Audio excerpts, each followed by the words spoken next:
J'ai l'impression que là, je me suis laissé un peu déborder. D'abord, j'ai testé hier ce fer à souder de chez Lidl, mais plusieurs de vos commentaires m'ont indiqué qu'il ne tenait pas dans le temps. Je vais donc devoir le démonter pour en connaître la raison. Et j'ai même l'intention dans la foulée de tester celui de chez Action. Ensuite, un collègue m'a demandé de regarder son blinder, presque neuf, qui ne fonctionne déjà plus. Un autre, son alimentation haute tension pour clôture électrique, qui ne s'allume même plus. Mon fils a un problème avec un de ses thermomètres à affichage LCD, ainsi qu'avec un de ses radiateurs Silvercrest, acheté dernièrement. Et oui, comme on l'a déjà dit, la qualité a un prix. Et puis on a aussi la fameuse mallette Parkside à tester. Sans oublier notre ami Lisa qui a un problème de réfrigérateur et qu'on va essayer d'aider. Grâce à la référence de l'appareil et cette photo envoyée par Insta, on va rechercher. Je vais commencer par démonter le chauffage de mon fils. J'ai quelques minutes devant moi, il ne s'allume plus. Ni le voyant de l'interrupteur, ni l'afficheur. En démontant le couvercle du socle, on aperçoit le moteur qui permet de le faire pivoter de droite à gauche. Ensuite, ce contact de sécurité qui permet d'arrêter le chauffage lorsqu'il se renverse. Autrement dit, lorsqu'il n'est pas bien à plat au sol. Lorsqu'on actionne le micro-rupteur inséré dans un cache en plastique, le contact se ferme bien, on peut le vérifier à l'ohmètre. Inutile de préciser qu'on a bien sûr débranché l'appareil avant de l'ouvrir. On suit le fil de face. Il passe d'abord par le contact de sécurité, puis par l'interrupteur de mise en route. Le contact de celui-ci est aussi passant lorsqu'il est sur la position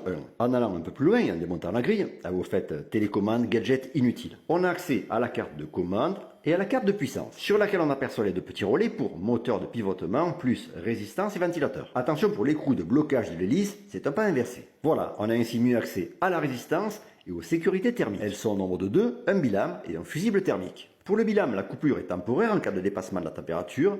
Pour le second, il faudra le changer. Mais là aussi, a priori, les deux sont passants, donc ils sont OK. Il n'y a pas, visuellement du moins, de soudure altérée ou de composants défectueux, ni sur la carte de commande, ni sur celle de puissance. Dans le doute, je vais remonter l'ensemble et faire un dernier test. Et là, ce qui arrive parfois en dépannage, tout remarche. On n'a pas vraiment trouvé le problème, ça pourrait être un faux contact qui s'est mystérieusement rétabli, et qui risque de réapparaître prochainement, ou pas. J'espère en tout cas que les pannes suivantes seront moins sournoises. Bon, faut vite que je parte travailler, je vais en profiter en passant pour acheter le fer à souder ferme de chez Action. Enfin oui, pas trop vite quand même, attention au radar, il y en a quand même 4 sur mon trajet.